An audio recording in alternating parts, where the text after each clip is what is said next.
Have you ever wondered where your personal space truly begins and ends when it comes to the law, especially regarding government intrusion?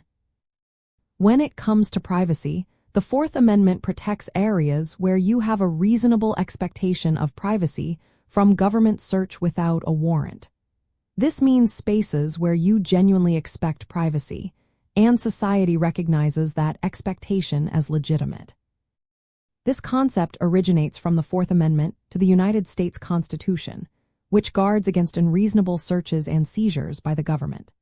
The Supreme Court established the modern understanding of reasonable expectation of privacy in the 1967 case of Katz versus United States. This ruling moved the focus from physical trespass to whether an individual has a subjective expectation of privacy that society considers objectively reasonable. This legal framework determines what places or information are shielded from unwarranted government surveillance or search. To assess if a reasonable expectation of privacy exists, courts consider several key factors. First, where is the activity taking place? Is it a private home or a public park?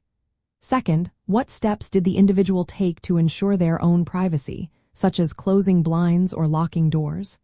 Third, what is the nature of the information or activity itself, and is it typically considered private?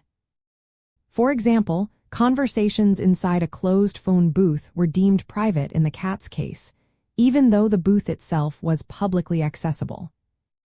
Understanding the difference between a subjective expectation and an objectively reasonable one is crucial. You might subjectively expect privacy for a conversation held loudly in a busy public square, but society would likely not consider that expectation objectively reasonable.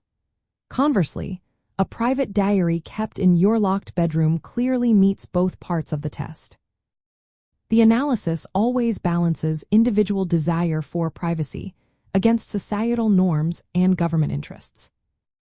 Ultimately, recognizing where you have a reasonable expectation of privacy empowers you to understand your rights concerning government searches. This foundational principle helps ensure that personal liberties are upheld and that government power remains appropriately limited within the boundaries of private life.